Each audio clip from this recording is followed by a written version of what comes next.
Husband wife కలిసినప్పుడు semen leak అయితే pregnancy రానట్టేనా?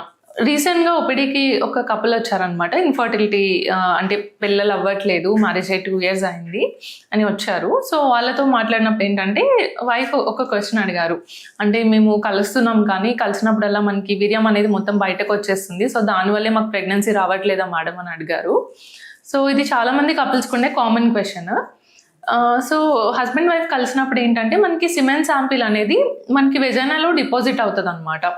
So, ఈ వెజైనాలో సిమెన్ శాంపిల్ డిపాజిట్ అయ్యాక మనకి నార్మల్‌గా సిమెన్‌లో ఏంటంటే మిలియన్స్ ఆఫ్ స్పర్మ్స్ అనేవి ఉంటాయి.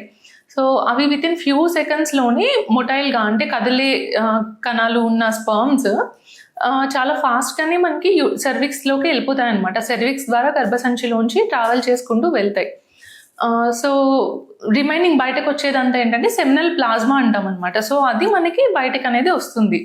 సో, కలిసినప్పుడు ఇట్లా సెమెన్ బయటకొచ్చినంత మాత్రాన మనకి స్పర్మ్స్ లోపలికి వెళ్ళట్లేదు అని కాదనమాట. అండ్ చాలామంది ఉమెన్ ఏమనుకుంటారంటే కలిసాక మనం చాలాసేపు రెస్ట్ తీసుకోవాలి. 10-15 మినిట్స్ అట్లానే లయింగ్ డౌన్ పొజిషన్‌లో ఉండాలా లేదా అనేది కూడా అడుగుతారు. సో, హస్బెండ్ వైఫ్ కలిసిన తర్వాత ఒక 10 మినిట్స్ రెస్ట్‌లో ఉండడం అనేది మ్యాండేటరీ కాదు. బట్ మన సైకలాజికల్ సాటిస్ఫాక్షన్ కోసం కానీ ప్రెగ్నెన్సీ ఛాన్సెస్ ఎన్హాన్స్ చేసుకోవడానికి ఉండొచ్చు.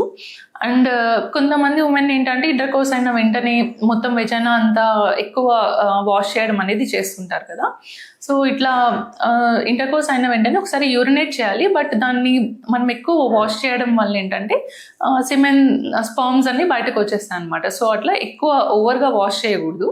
బట్ ఇంటర్‌కోర్స్ అయ్యాక ఒకసారి యూరినేట్ చేస్తే కంఫర్టబుల్‌గా ఉంటుందన్నమాట. సో, ఈ చిన్న చిన్న టిప్స్ ఫాలో అయితే మనకి ప్రెగ్నెన్సీ ఛాన్సెస్ అనేవి ఎన్హాన్స్ అవుతాయి. Thank you.